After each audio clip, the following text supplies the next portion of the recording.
For the proposal by Parliament, I commend. I think it helped and it improved the provision. Mole? Thank you, Chair, and I'm sorry I didn't want to interrupt. You have interrupted. Just go on. Chair, we are in a vetting process, and the leader of majority and the leader of minority have stated the actual position, but the nominee, she's trying to run away from the reality.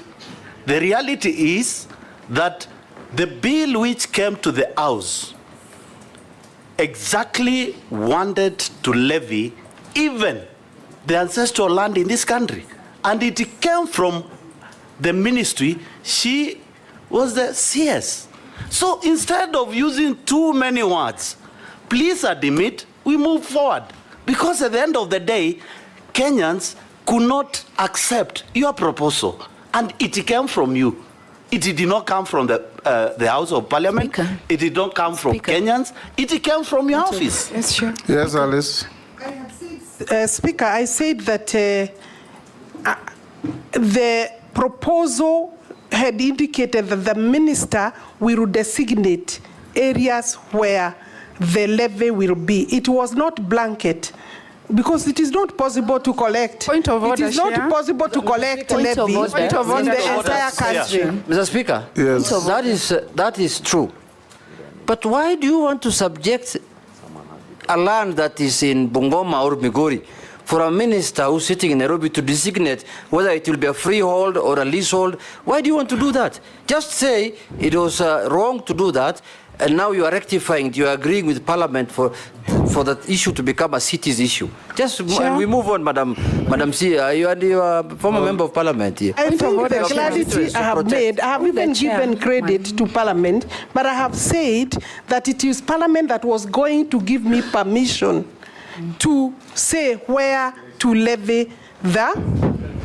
Yes. Point of order, Okay. a brief one. Yes, yes, Naisula. Thank you, Speaker. And I just want to put it to the nominee, and from what the majority leader had said to another nominee here, that one of the challenges of the cabinet that was there before is communication, because Kenyans are not understanding what you want to do. When they raise questions, it is said to be propaganda, but now we have confirmed here today that it is actually the truth.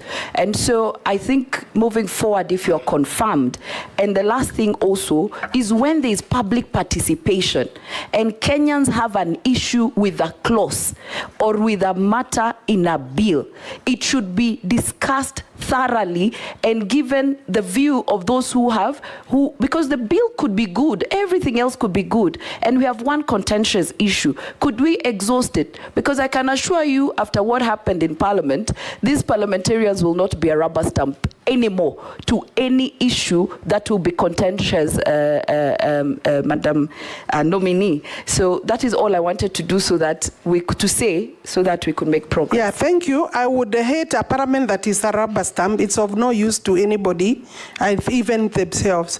But and I agree with you. This bill had not even gone to second reading, where the debate was going to happen.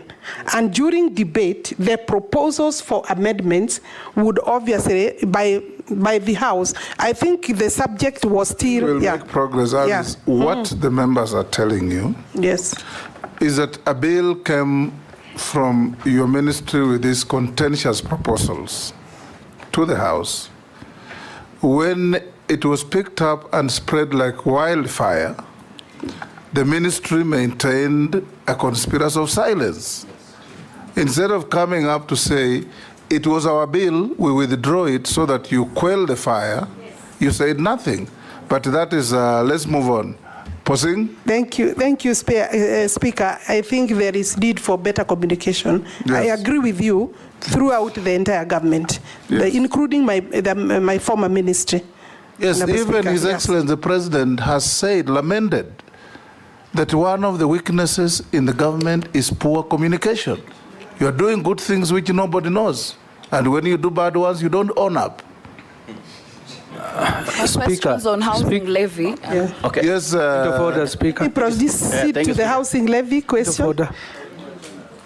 I was asked by Honorable Koech how many people or youth we have employed under the affordable housing levy program. I want to confirm that in our records we have about 106,000 youth, both men and women, and I want to add here that most of them are youthful, below 35, and we ensure also that we include women because we have women who have the skills and artisan skills, yes. youth has no gender. It's just youth, men and women. Sometimes when you say a man, it is said it is also a woman, but until you say it is both male and female, then Yes. there is a problem. So thank you, Honorable Speaker, but I would say the youth, it can be youth, women and youth, or youth men. Yes, so we have ensured that gender is also observed in terms of those who are working and benefiting. Is it sustainable? It will be sustainable if we are able to continue with the housing, affordable housing levy. And I'm aware that it is also still in court. Would I say that up to now we have over 100, we have at least 48,000 housing units that are in different stages of construction, between maybe 20% and 95%, some nearing completion. In fact, we expect that we will be launching several of those units this year. And so it is sustainable because this is one of the best projects and programs that the country can allow to continue. Everything else bad said about it, but this one in terms of employment and in terms of self-sustaining, if we can allow the levy to continue, it is sustainable. And I bet that what we are giving, including allowing housing to people who previously cannot access and afford decent homes, then I would think that the country should take it Proceed. and proceed with it. I thank you, Honorable Speaker.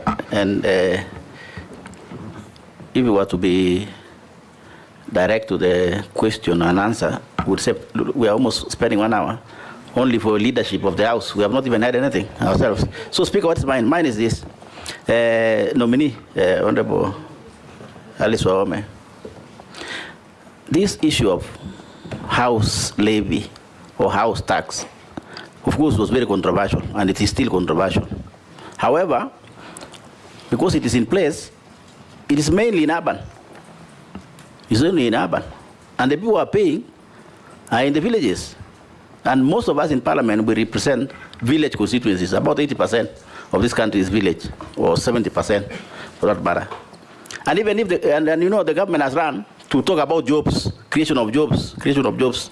My view, Minister, is, if you are confirmed, what will be the housing plan for the rural people who are also paying this tax and paying this levy for people in towns to enjoy houses and to enjoy jobs? Nobody in my constituency or constituency rural who will enjoy those jobs. Nobody will enjoy those housings, right? But we are losing money. So what is it that we are advising even the president or the government in terms of saying, these guys in the rural are paying these taxes or levy, but this is our housing plan for them, so that we can actually move as a country. Thank you, Speaker. Vicaria. Thank you, Chair. Me, I will only ask questions that have been raised by Kenyans. The chairman of the IDP camp in Nakuru called New Canaan is asking, after the settlement of the court cases referring to Donga Farm and Kisima Farm, when is the ministry intending to do the titling? Secondly, there is a guy from Joro asking about Ndefo plot in Menengai Slopes and whether there will be titles, whether you will be giving titles to that place called Ndefo plots. Thirdly, is a teacher in my constituency asking about... Point of order, Mr. Speaker. Yes. Mr. Speaker, not to interrupt my colleague, I think those questions can only be answered by the minister when she's in office substantively. Whether she can give me a title or not. She can't give anything now. Honorable Chair. I was about to tell she's jobless. Honorable Gikaria, you are assessing the suitability or otherwise of Alice Wahome being reappointed Minister for Lands. Now you're asking her to issue titles. Sorry, let me rephrase. Under what authority? Let me rephrase. Yes. Assuming she's appointed to that, assuming she's appointed to that position, Honorable Chair, because these are pertinent issues, Honorable Chair. On another point of order, yes. I think Honorable Junet's point of order was very legitimate, yes, because the questions Honorable Gikaria is asking, even if the minister is approved, are the questions that we change our standing orders for, to cause the minister to appear before the House to answer such questions. These are not questions for a vetting process. Alice, answer. I think in Gikaria, you have relayed concerns of your constituents. Thank you very much. Which are not vetting questions. Maybe the last one, and that is related to the affordable housing. Go ahead. Is related to the program. Is a very good program for purposes of employment. But the contractors who are given that do not come and actualize that by adhering to the labor laws, by paying, say, for city rates or the rates that are there in the labor law. Maybe what action will she take to confirm that this will be done? And if she's confirmed. Thank you. Again, she can't take action unless we say she will be a minister. Now, but you can answer those. I think largely in terms of titering, I want to say that we are not on course because we need better funding for titering. The total number of, in terms of percentage, the country has about 30% of our land titled. Meaning, Alice, who has asked you that? Because the questions they asked on the titles. Hold in. Posing just asked you about how do rural folks in Kenya benefit from housing levy? I'm very simple. Gikaria. The second one of Gikaria was, will titles be given to some 2 farms? So it's not titling generally. Let me say that I think you saved me from answering Gikaria's question. Yes. And then we leave it at that. Are you the one I told last time about reading a book of a witness who talked too much? No, not me. It was not you. Not me. Yes. And I'm sure. I think it was Linturi. Yes. So I will leave that question. On the question of IDPs is gone. Affordable housing in rural areas. Yes. This is a new program, Honorable Speaker, Honorable Members. It's a new program. It's just starting, and it has been met by various challenges, including litigation. I believe even the rural folk are entitled to decent housing. I see the program moving there going forward. Mary Amase.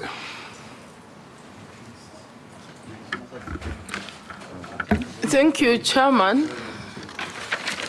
I had 2 questions, but one of them has been, I think, prosecuted well. It was on the proposed levy on land. Very good. But I would want to say, Chairman, that there is need to improve the communication in terms of public participation. Probably going forward, we need to change the law so that members are involved in doing public participation with the people we represent so that we disseminate the information and then bring our feedback. But Chair, I want to ask on collapsed buildings. There are reported incidences of collapsed buildings across the country, which have resulted in injuries and loss of lives and property. Oversight of the construction industry falls under the armpit of the State Department of Public Works. So my question is, what has been done to address these cases and to avoid future incidences? In your view, are these measures sufficient in resolving the issue? Alice?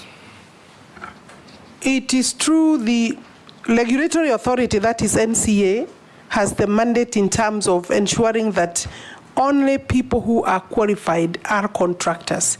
But the problem is not just about contractors. I think the problem is deeper. We have people taking shortcuts, and some people also, we need to work collaboration with the county governments, because some of the buildings coming up do not even have plans, so that even the issue of the National Construction Authority or enforcement should start at a further place at the county level. And I think that we need to do our work better. We need to strengthen the Public Works Department, Honorable Speaker, and ensure that in terms of national work, both the national work and the private work, because most of the buildings that collapse are public. But also Kenyans need to work better and ensure that they do their buildings using professionals. There is a lot of shortcut in that regard, so that the Kenyans should be also their own watchmen. I mean, the government cannot be everywhere. I think government is doing its best, but Kenyans must also start building with integrity, meaning applying the law and the regulations. Daud. Thank you, Mr. Speaker. I just want to comment on one thing before I ask you a question. From your CV, you have said you're a member of parliament from 2022 to 2027. So does it mean you were not a minister? I know you were elected until 2027, but you had to resign to? No, it's in her CV, that's what I'm saying. So you need to correct your CV. I will look at that. It was only 2022. Let me ask you my question now.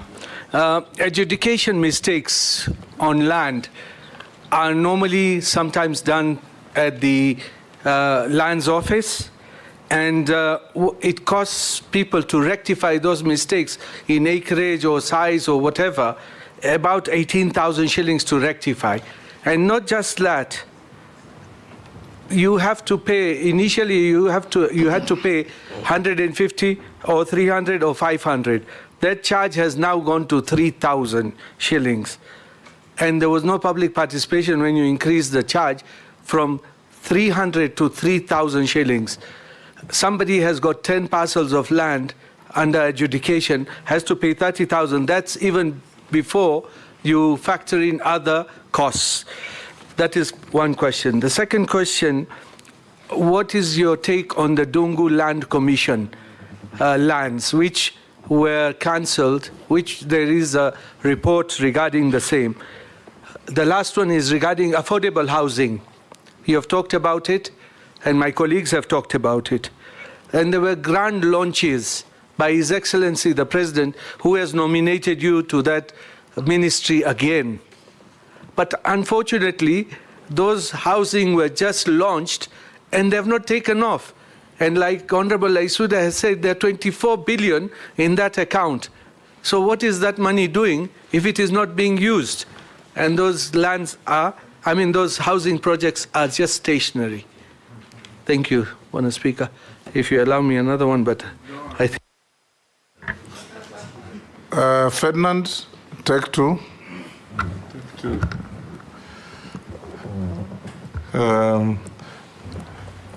If actually you are appointed as CS, I want to find out, because going around, you'll find yourself, there's a lot of upcoming, like you go to a place like Mathare and other places which are congested.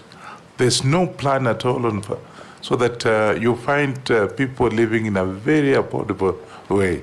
What plan do you have to be able to at least streamline some of these upcoming dwelling facilities that actually are causing problems?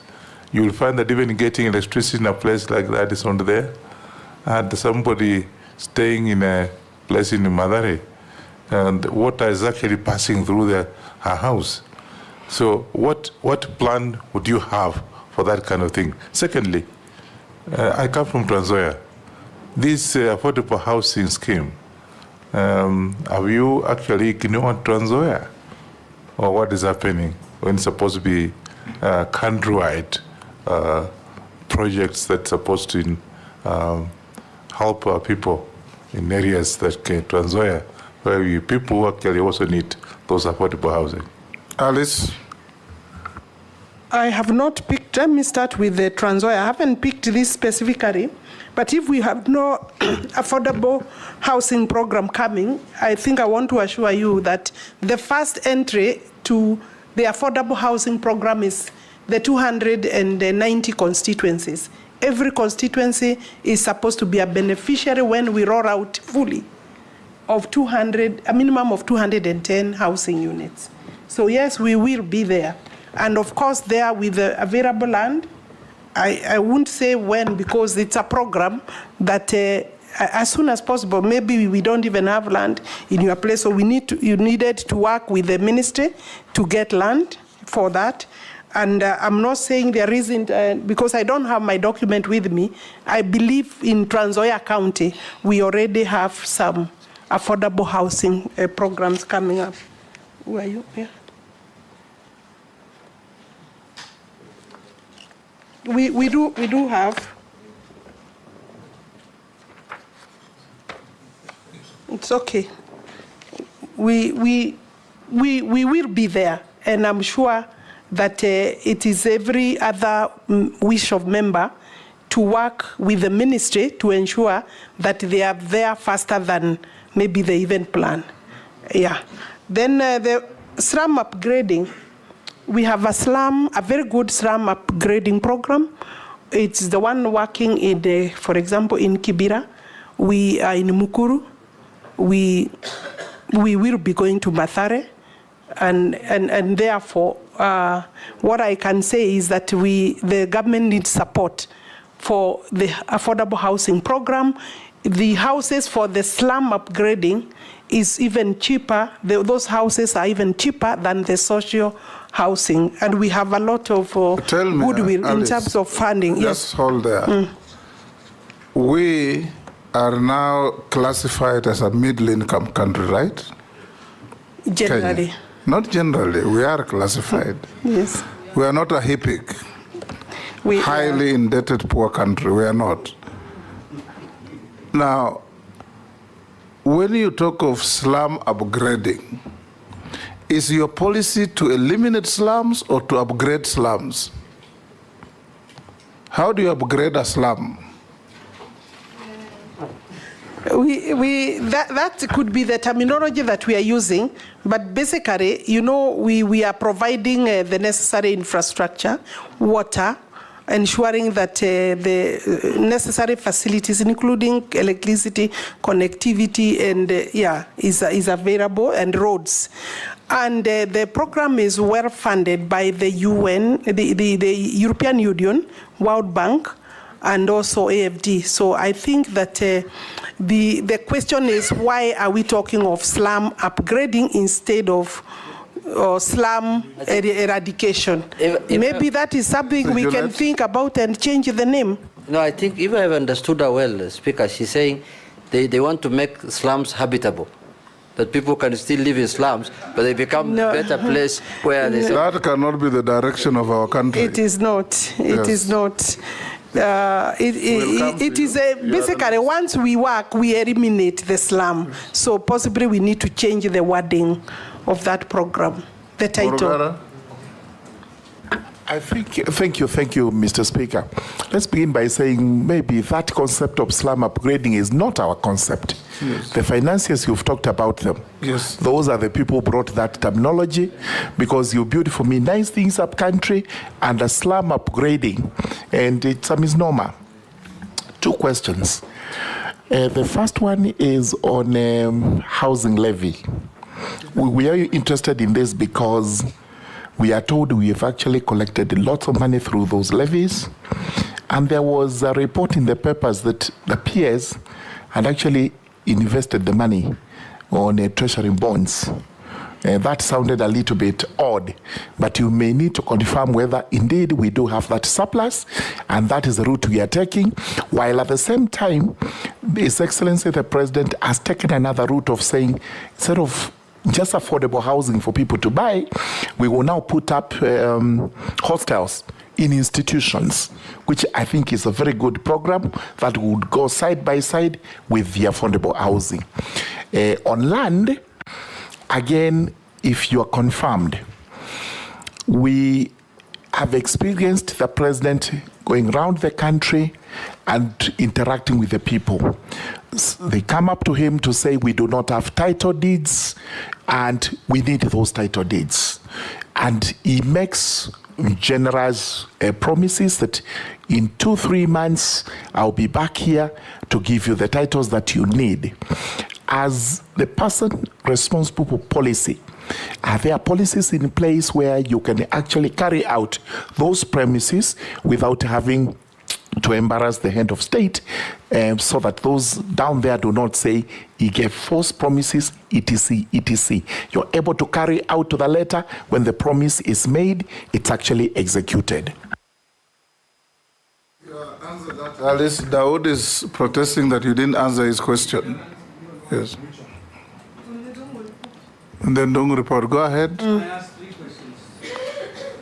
I asked about the adjudication, about the Dungu report and the affordable housing, where nothing is going on, and you've got 24 billion in the account, putting in treasury bills or bonds.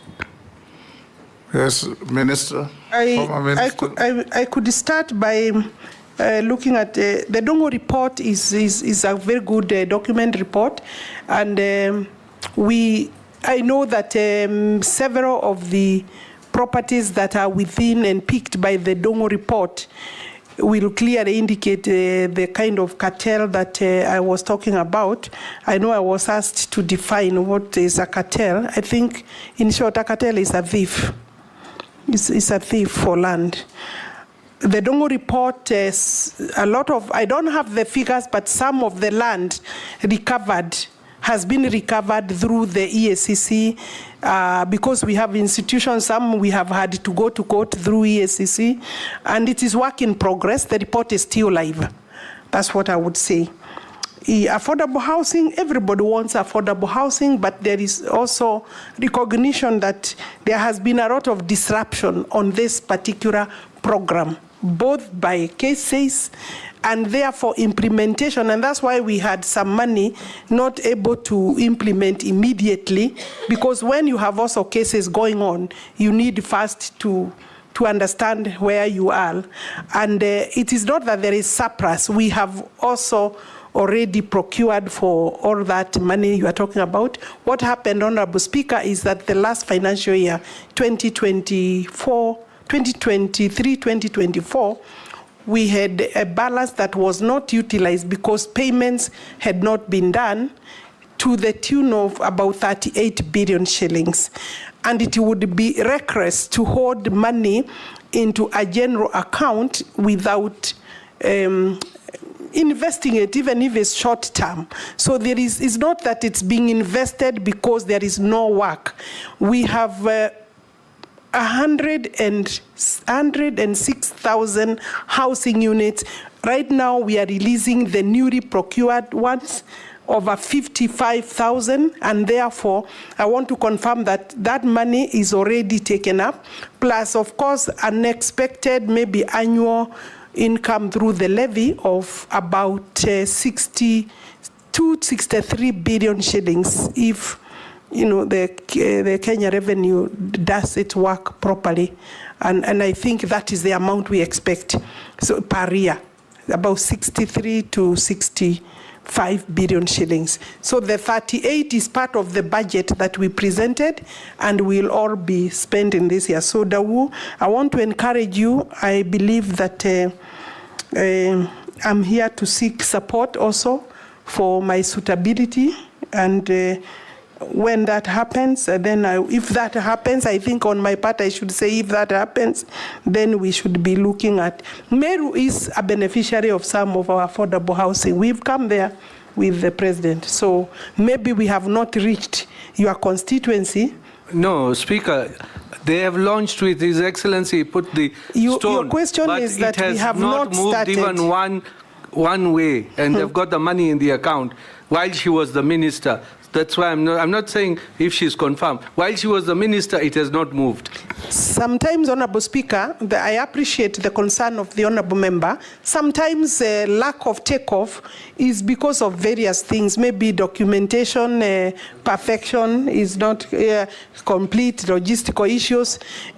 Sometimes even when we do proper investigation, you find that the contractor who had said that they are able to take off sometimes get a bit of delay. And we are supporting even local contractors. So I don't think it's a case where we are that so strict. We are working with our local contractors and, you know, sometimes logistical issues. And thank you, Honorable Judet, for once. I know it is a very important key issue in terms of implementation. Yes, Owen. Thank you, Honorable Chair. I want to ask one question, one very important question. Cabinet nominee, you know, land in this country is one of the reasons why we had the 2010 Constitution. It's one of the key aspects. And it actually gave birth to Article 67, which formed the National Lands Commission, where people from regions that for a long time had issues on land, especially historical land injustices, that gave birth to Ndungu Report, Njonjo Report, and many other reports, pushed and voted. My people woke up very early in the morning to go and vote for the new constitution, not because of any other thing, but because of land, especially the coast. Today in Parliament, over 80% of the petitions we receive are actually on issues related to land and security.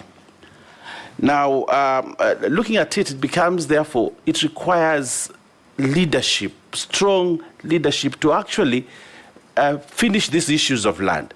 But the National Lands Commission, I don't want to belabor the issue of National Lands Commission because you've answered many questions, is one of the key planks in resolving the issues of land. People knew there was a ministry, but then they set up the National Lands Commission so that they can solve the problems. So the minister and National Lands Commission must work together to ensure that eventually people get justice in terms of historical land injustice and review of grants. Nominee, I am reliably informed that since you became CS, you have never had a meeting with the board, the National Lands Commission. You know, a formal meeting to actually sit and discuss issues and give leadership in the sector. And I think this is bringing issues as we move forward. But, Honorable Speaker, what I would like to say this. We have moved amendments to amend the National Lands Commission Act so that we can extend their mandate in a review of grants and hearing historical land injustice. But the biggest impediment has been the ministry, including a letter that we received from you dated 24th April, which is signed by you, that you know there are certain issues. When the committee called you for the meeting to discuss these amendments, the committee said that the minister did not make an input. But when we passed the law in Parliament, when it was going now, we are supposed to send it first, and we respected your letter, and actually these were my amendments, and we held back. But the vibes I get, if I can use that word, the vibes I get is that probably the minister does not want the National Lands Commission to exist. She wants absolute power to run whatever she wants, the show in the land sector. And they're making a speech. Can I ask a question? So my question is, do you still believe that we should not review the law, especially section 14 and 15 of the National Lands Commission, to give them power to review grants and to hear historical injustice? I mean, do you still believe we should not review that and deny the National Lands Commission the power, or you have changed your mind about it? In those many words, he's asking, are you hostile to the National Land Commission? And have you ever met them since you became minister? Maybe I will repeat first that I don't know where your information is coming from, Honorable Member, but I said that I enjoy cordial relationship with Otachi Garrison, the chairman, and his commission. That is one. we have not had any conflict, either by exchange of letter or by verbal exchange. So the source you have could be a very biased or an incorrect source. I am working with them. Remember, they are also an independent commission, and their mandate, they must also not encroach on the mandate of the executive, because their mandate is very clear in the Constitution, and I have no personal interest or ministerial interest or executive interest to encroach on their mandate. But they must also remember there is also the clear mandate they have and we have. I have met them, Honorable Chair, in various meetings, formal meetings. I have met the board, and when the chair also confirmed that the board is coming, some of the members did not come, and I don't want to go into that, because the commission, I think you need to summon the commission yourself as Parliament. The commission has its own challenges. I think it's right now maybe a bit. You say you have no problem with them, then continue to list their problems. Not myself, person, their own challenges, not between me and them, Honorable Chair. Okay, it's between That's what them. I'm saying. Maybe the reason they are not working is the challenge between, but not between me. They have handed over during a formal meeting the national land policy, because as their mandate, they recommend to the ministry the national land policy. We have had a whole morning meeting, the entire board led by their chairman. So, and the chairman also paid a courtesy call. We have had other mini meetings for various things with the chair and any other commission that has an issue to deal with at the ministry level. So, I'm okay. Mr. Speaker. Microphone. Amendment of section 14 I think my and 15. take would be the take of everybody else. I mean, I work for the country. If those provisions, that particular maybe amendment you are talking about, if it is subjected to public participation and debate and other stakeholders and it goes through, then I wouldn't be the one who would hold it. But I don't want to sit here and say that it's okay, because it may not be okay for many other stakeholders. Thank you, Mr. Speaker. Honorable Alice Wahome, this Ministry of Lands has been cited as corrupt from time immemorial. And the issue of, even when you watch news, many times you find people have been, kicked out of their houses because of the issue of fake titles, which you've addressed very well, I must say. Because you've said you have a way of dealing with the fraudsters. Even if they have to go to court, let them go to court. But my question is, what action do you propose to take if you are approved on the staff of the ministry that are clearly, in many instances, involved in the same fraud? Because you've given us a direction on what you do with the fraudsters outside, but what about the staff? Because those ones are your staff. And secondly, when Kenya Kwanza came into office, there was the promise that the issue of evictions and demolitions of people's homes would be a thing of the past. You saw over 10,000 people kicked out of their homes in Mavoko, and that still continues to happen. In fact, recently, I think some people are kicked out of some estates within the city of Nairobi, and compensation given was definitely not enough, and part of it never even got to the registered owners. How do you, has the policy changed? And if so, what do you want to tell those Kenyans that have such issues and are concerned? Let's take, we're going this way? No, we're coming that way. Amisi?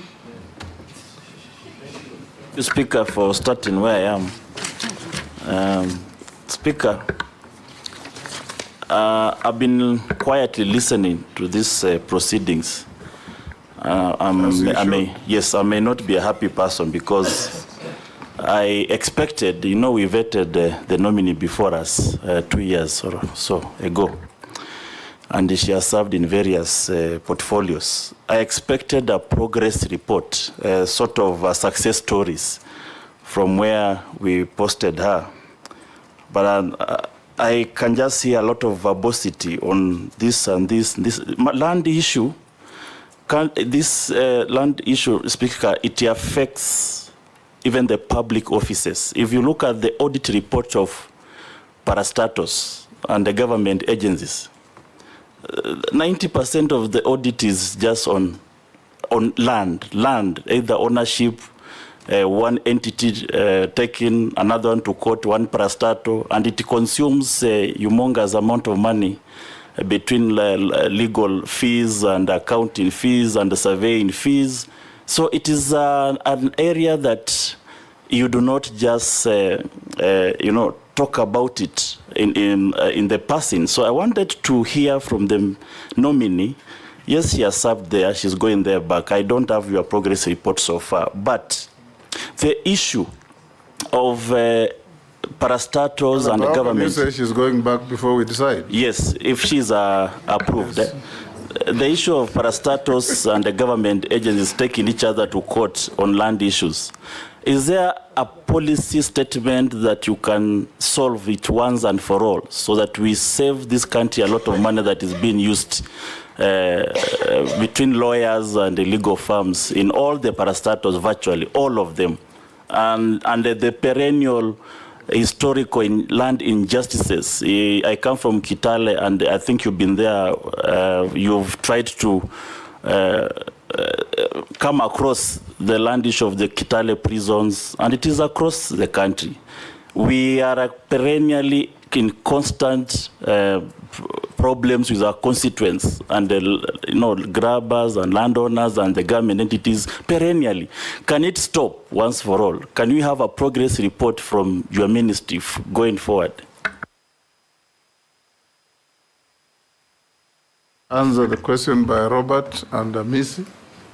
From Robert, what am I doing with my staff? What have I done with the staff that I have said that sometimes they are part and parcel of the cartels? Since I got into the ministry, we have had 4 arrested officers and charged in court. There is another 3 under disciplinary processes. And therefore, I think to that extent, and have had a meeting with all the registrars in the country to restate the policy and the position of the minister and government in terms of this business of participating in fraud. And they know, and we have many other cases with the DCI, and I think there will be likely other officers that will be taken away by those cases. I think I could say to that, and I have also said that I intend to come back to Parliament to sharpen the provisions that will help to deal with the fraudsters. Then you asked, I think the question on kicked out, I don't understand that one.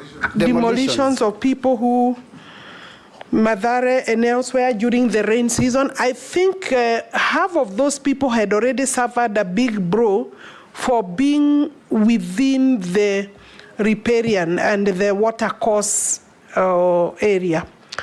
And even those who were affected because of building along the river were also calling for government intervention to be provided for with homes. We have, I think the estimated numbers, if I'm not wrong, and those would be mainly with the Kindiki, because of interior coordination, was about maybe 20. The rough estimate that came to the cabinet was about 20,000 Kenyans that were affected by the demolitions.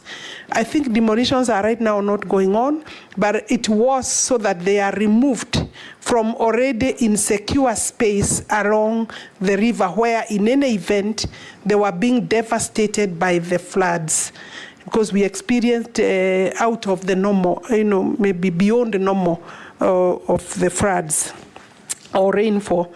Therefore, I think going forward as a government, we need better maybe you know, these are emergencies and you require maybe money to be able to settle those kind of people. So I think everything adds up with, do we have funding to be able to resettle them?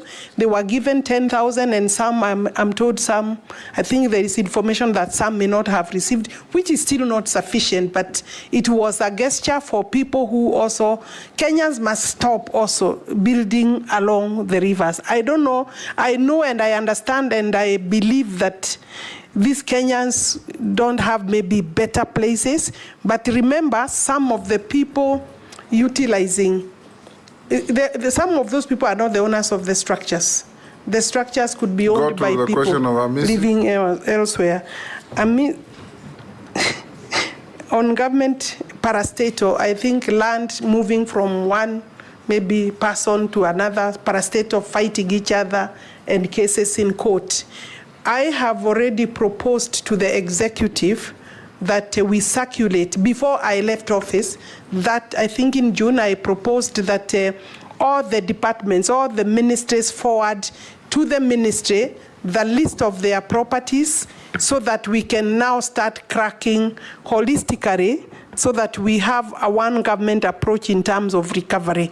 I was given approval to circulate that request to call for departments to forward all land that is said and known to have been grabbed. We will be working on that. Of course, I will require police, I will require the investigative agencies, and I will require the EACC. And I think then it is, whether I'm the minister or not, Kenyans should be prepared to move from government-owned properties because it is public wealth, it is public property, and it is horrible where, as the situation where we are. And I agree with you, we should give it a one holistic approach so that we clear with it once and for all. Thank you, Chair. Honorable Waziri, I just want to ask you one question regarding the pending bills, because I understand there are many pending bills in your ministry. I need to know how you are going to sort it out considering the current financial state at the moment. The other question is about compensation. There are many Kenyans who have given their Ardhi to the government and they've been waiting for their money and it's like it's taking too long. Thank you.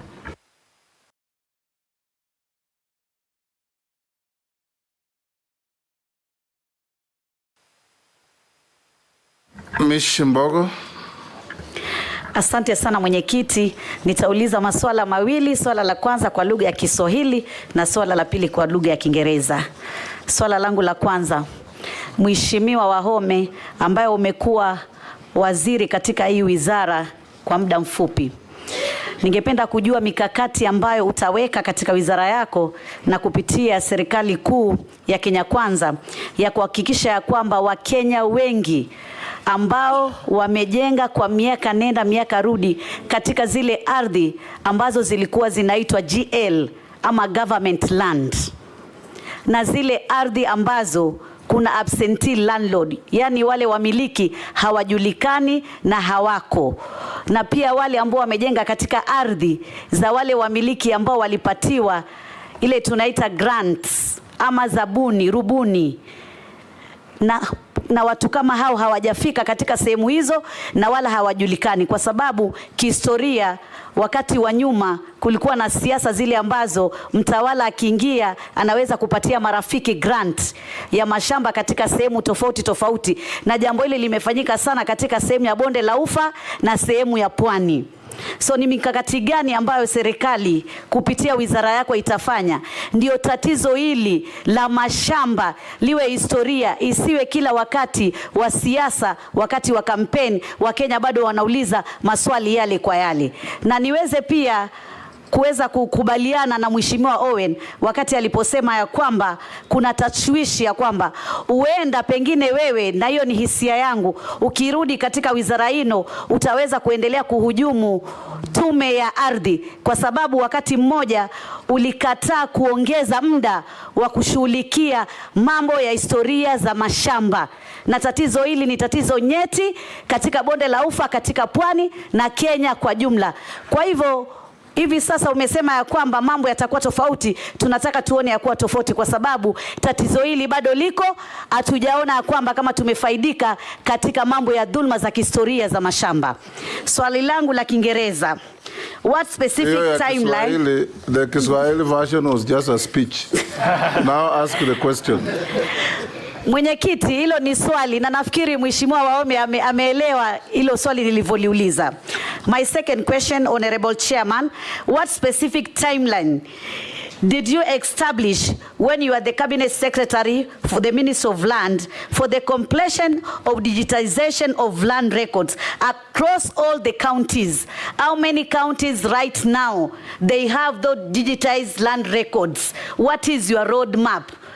Many times we have been putting some allocation in terms of this program of digitization of land records. So what are you telling? What is the status right now? We want to hear, because we know this is the only way where we can avoid some cartels, we can avoid some corruption and so many other anomalies. Thank you, Honorable Chairman. Thank you.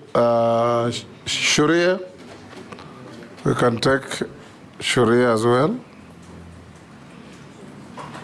Thank you, Honorable Chairman. I think you're teaching us something new of saying no chairs.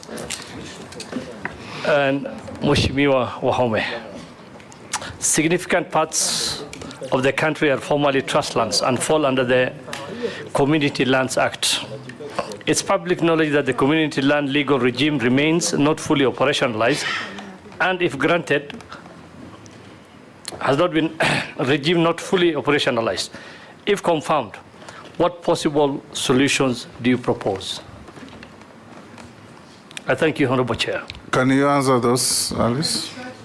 Chair, from Honorable Shurie, trust lands, it is true, this most of this is what we call as community land.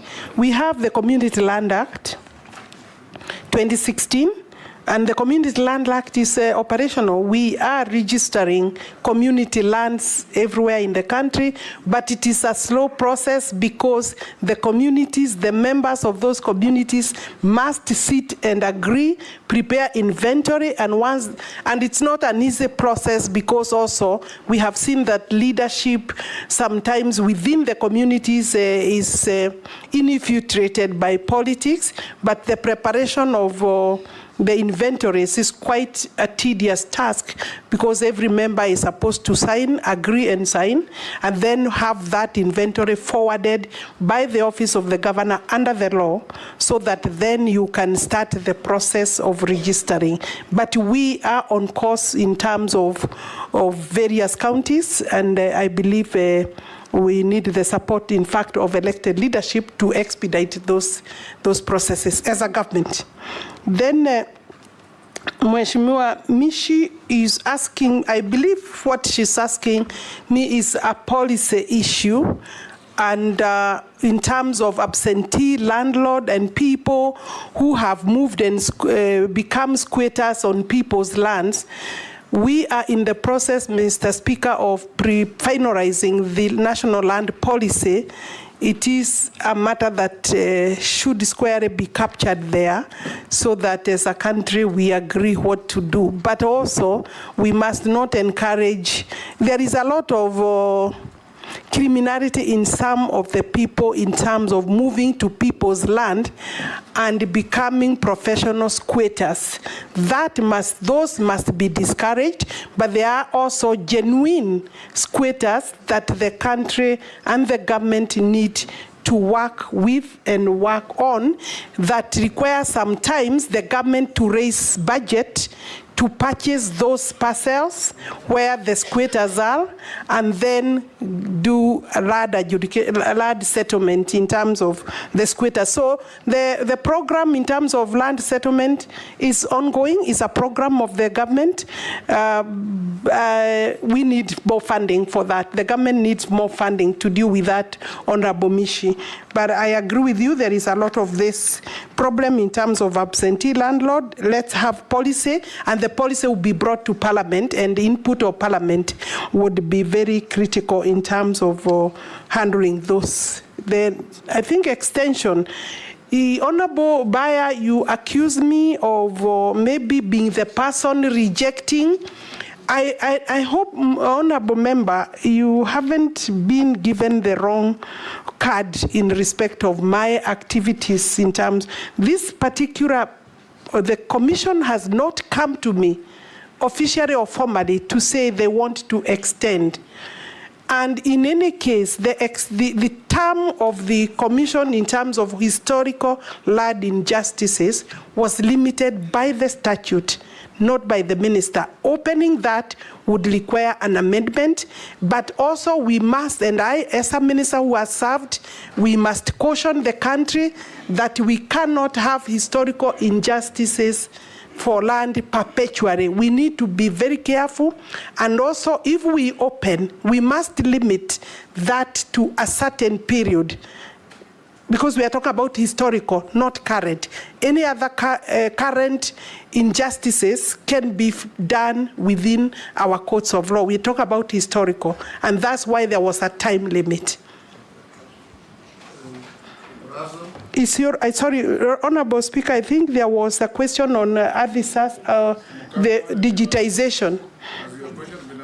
No, not yet. There was the question on digitization, where we are. I had said earlier, we've done Nairobi, Mombasa, we are ongoing. Isiolo is more or less complete. In another 1 month, we'll finish with Isiolo. Murang'a is basically on board. Then we've gone to Machakos. We have 27 counties that we are working with currently. And I wouldn't be able to say specifically.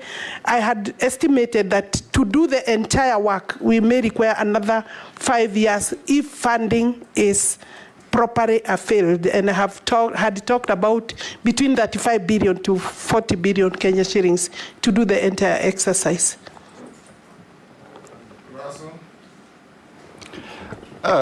Thank you very much, Mr. Chairman.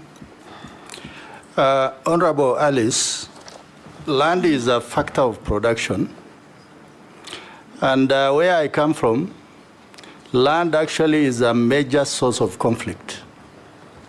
And the many questions honorable colleagues have raised, it is indicative of that, whether you are in urban or rural areas. The first question which I want to pose to you is this thing called Ardhi, Sasa. The major problem, and that is why Kenyans are angry, is because a simple transfer of land or property from one individual to other take maybe 1 year or 2 years. If really we have a platform, if really it is digitized, why would it take inordinately such a long time if what you are explaining to the committee is seamless? Secondly, I think the issue of corruption in land, it is not just simply said. I think it's profound. Examples are everywhere. In the county of Marsabit, we largely live on community land or trust land. But what is surprising, there are individuals who hold titles in areas that have not been adjudicated. And when they go to the ground, they are told, show us the extent of this land, and they cannot. So what is simply happening is those individuals who are involved in titling are the ones who actually are illegally issuing illegal title deeds. Going forward, if the House is going to approve your nomination, what is it that you are going to do differently? Because, Honorable Speaker, I have to make this point. Yeah, from what Honorable Alice has given the committee this afternoon, I think that committee may be running into headwinds with you, simply because you need to carry leaders along. Because land is not just anything. Land is about community, it is about people, it is about settlement. So people must really be carried along. Thank you, Mr. Chairman. Thank you very much, Mr. Speaker. And I want to ask the nominee. She has a broad ministry moving from land, public works, housing, and urban development. And as a nominee, you must have a vision. And I want to ask the first question is that, what is your vision to sustain urban development in the 47 counties? And how do you plan to address the challenge of rapid urbanization in terms of planning, in terms of giving blueprints of how the water supply will be done, roads construction will be done, the issue of electrifying those urban areas, and the issue which is very fundamental of sewerage in most of upcoming towns within Kenya. Secondly, the State Department of Planning Public Works launched the National Building Code 2024 on 17th of July 2024. The code is expected to update the standards and the requirement in the construction industry and aims to resolve the various issues affecting the Kenya building economy environment. If approved, how would you support the execution of this code? Various associations, including the Association of Construction Managers of Kenya and Interior Designers Association of Kenya, have raised concern concern on being unrecognized by the code. What is your opinion and what is the remedy of this? In prayer on my first question, when you get to that ministry, are you able to give... When or if? If you get to that ministry, are you, and do you have the capacity to give a vision of how do we want our towns and our urban areas be planned so that we can have proper coordinated construction, which includes the housing program you are also in charge? The last one, the assistant chiefs. Mule, one question at a time. Okay, can I finish with this? Can I finish with this? You've hit two already. This is the last one.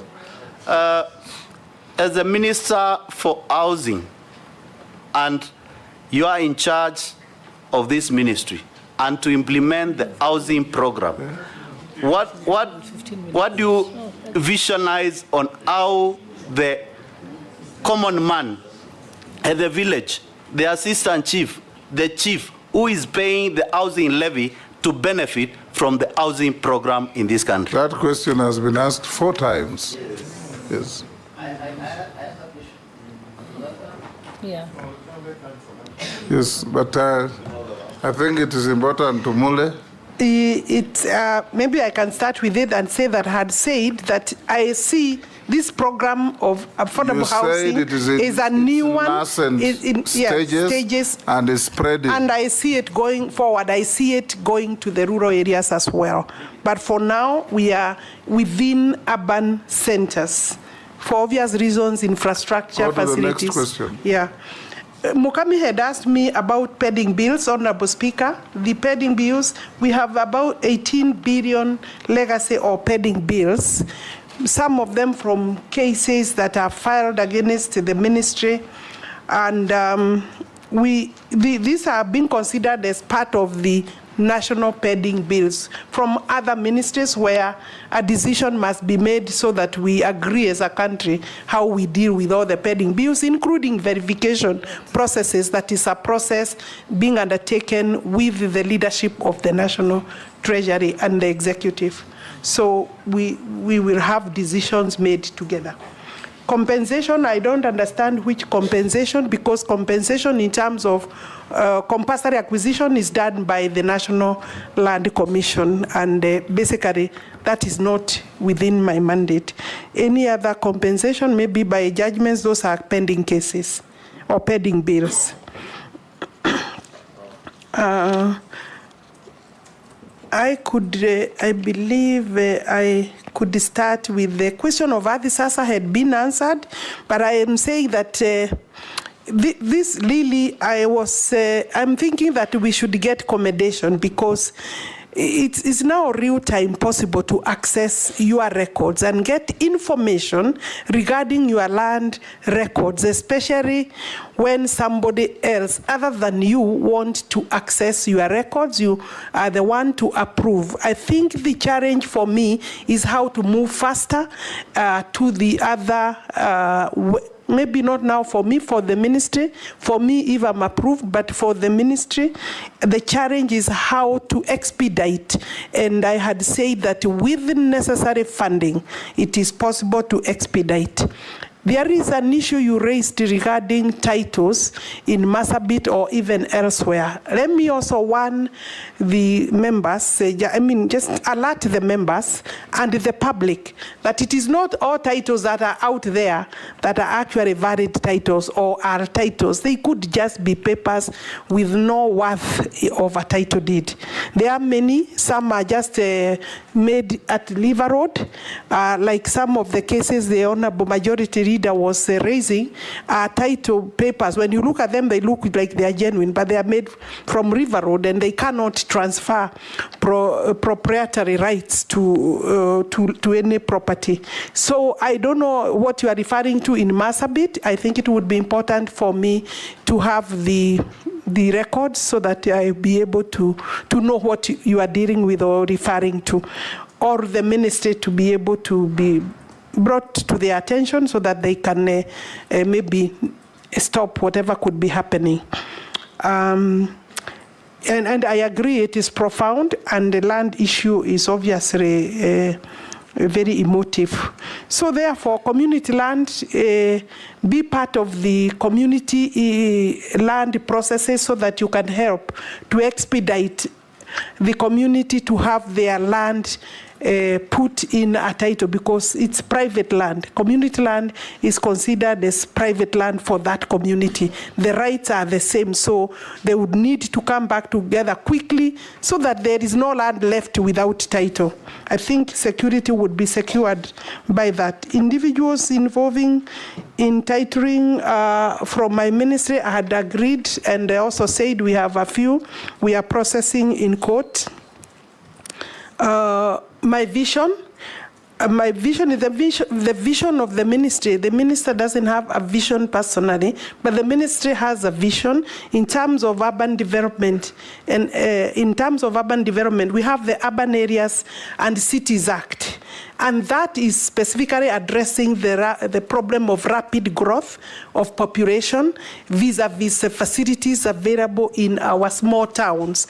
And that's why the KUSIP, that is Kenya Informal Settlement Program, and Kenya Support Program for the urban areas has been developed, which of course is basically focusing on the facilities we have in all the towns, small and big, so that the planning becomes a condition, proper planning, PDP preparations, and all those physical planning for the land use and for the development use are part of the conditions for accessing the funding under those programs.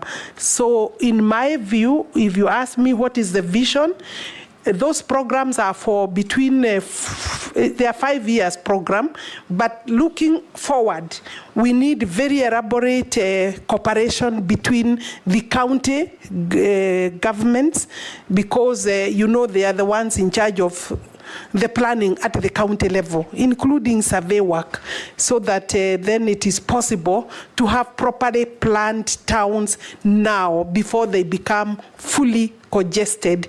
My ministry, with the leadership of the Directorate of Physical Planning, former ministry, I beg your pardon, Mr. Speaker, has sufficient capacity to be able, and of course we can always increase capacity as a government, to be able to guide the county governments, and they always draw back for purposes of planning, and they seek support from us.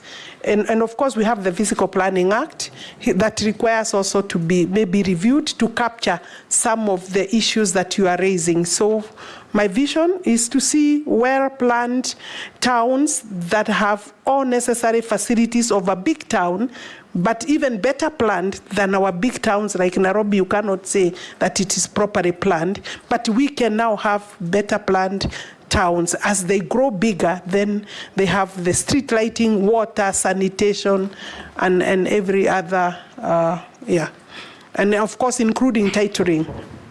Thank you, Alice. Yeah. Alice, let me ask you one or two questions. Under Schedule 4 of the Constitution, distribution of functions between the national government and county governments, you have the responsibility for housing policy and the general principles of land planning and the coordination of planning by the counties. For the period you have been minister in this docket, have you ever had a meeting with county governments to discuss the issue and coordination of planning by those counties? I ask this because if you look around the country, we have completely misstepped, so to speak, in our planning and land use activities. Anybody with the land touching on any road just wakes up and builds a shop. In the old days, if you look at all the urban areas and markets, they were designated, meaning it is possible to easily provide security and amenities such as water and everything else. What have you done, and if you are confirmed, what do you plan to do to effect this constitutional responsibility? Honorable Chair, it is not the easiest to actually work with county governments, you know, and for government, national government has been having its own challenges in terms of intergovernmental relationships. On my part, I haven't had a meeting with the county governments as a whole, but we have worked with different county governments or governors in terms of their planning, and they have brought their planning documentation to the ministry, and for sometimes for even for support in terms of that planning, and ensuring that it meets the thresholds that are required.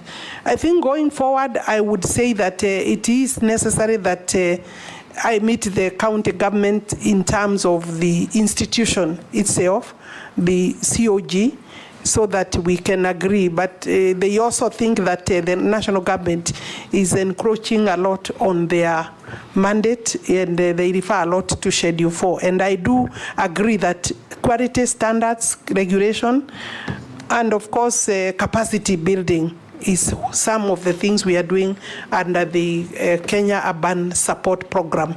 Within that, my ministry before me has held several meetings with the county, with the COG, and the CEO of COG has been a constant, and I think she's done a good job for the county governments.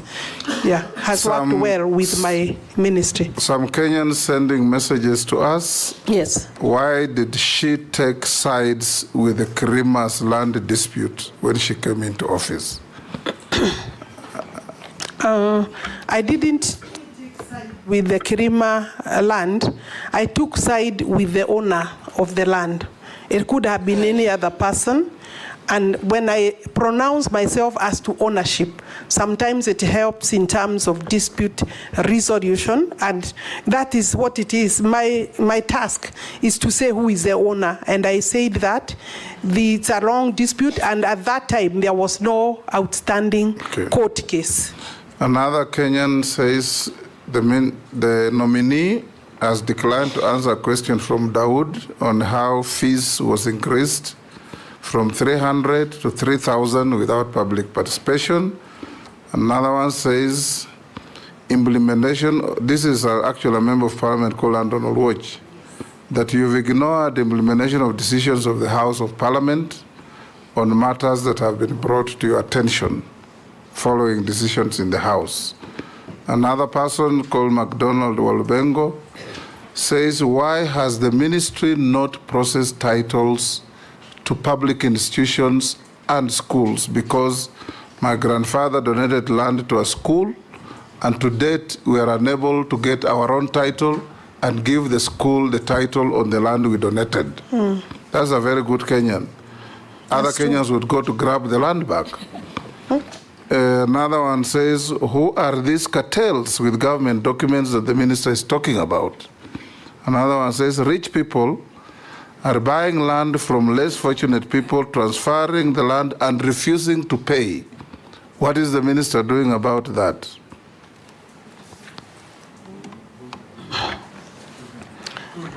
Those are comments from Kenyans. I think for schools, it's an important, very important question. Is the one of the schools. Yes, we have titled over 14,000, going to 15,000 title deeds for schools. And I actually, Alice, know of a school. Yes.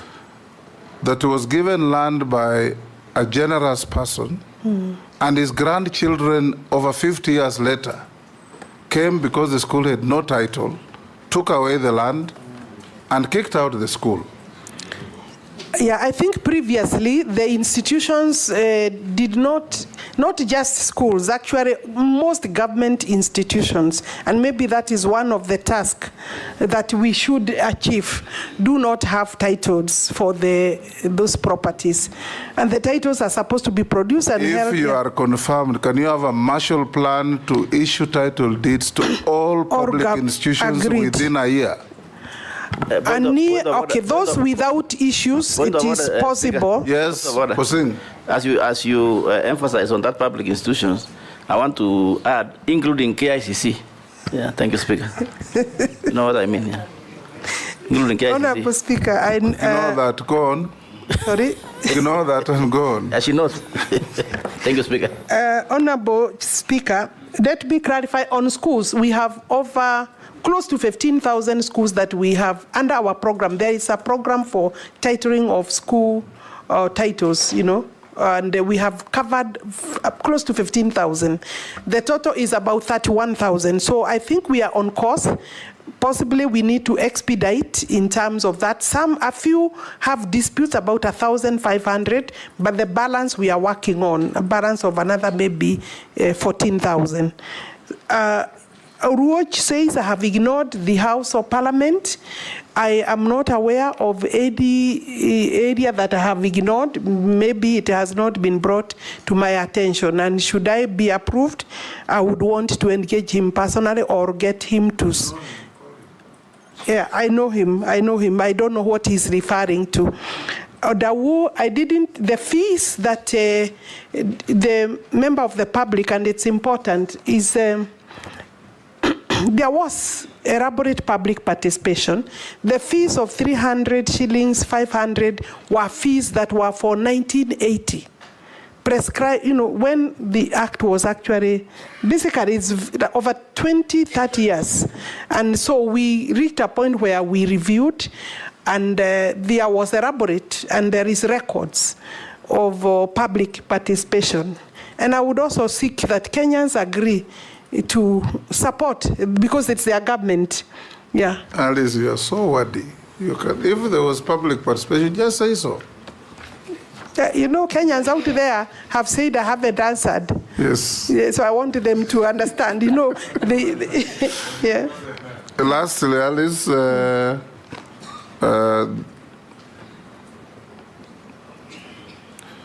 Do you hold any position in a political party? Not at all. Not at all. Have you ever been adversely mentioned in any integrity-related report or investigations by any agency? Not at all. Not at all.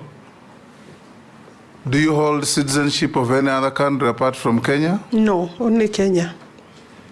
And I have no interest. What is your net worth? I think that one I need to be my net worth is What did you tell us? About, where is that document? It's about 300, net worth is about 300. You don't know your wealth of head? No, not of, it's mine and my husband. So maybe what? It's 300 and what?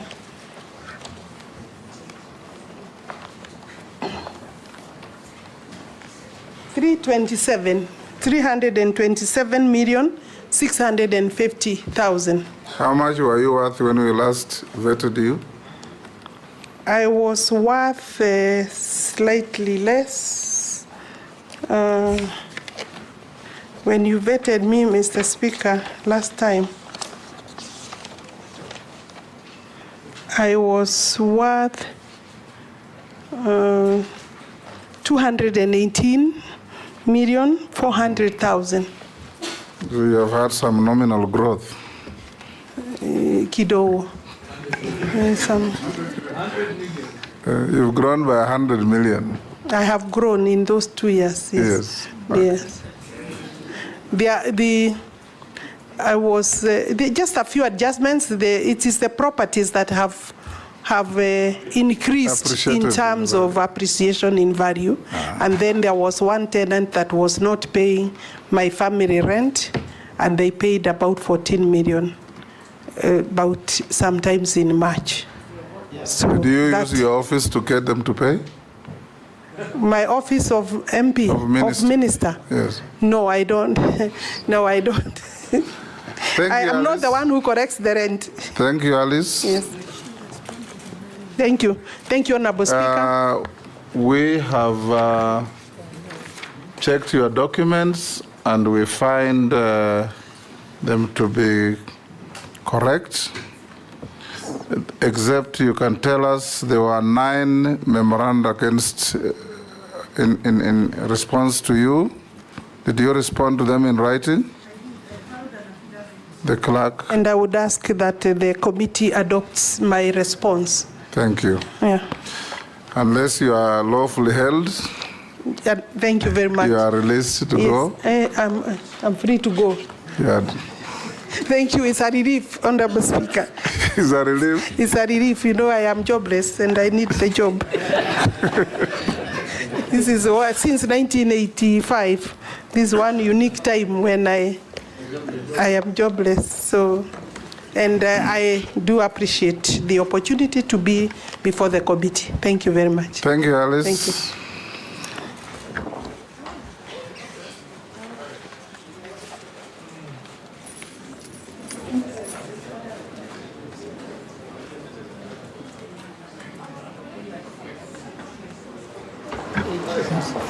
Members, I give you a 20-minute lunch break. How much time? You have 2 others to go. Half an hour? Okay. Yes? Maybe after Chairman, yes, we could consider the suggestion I had floated in the group. Let's go and discuss it at the lunch place. But the problem is not members, it is the respondents.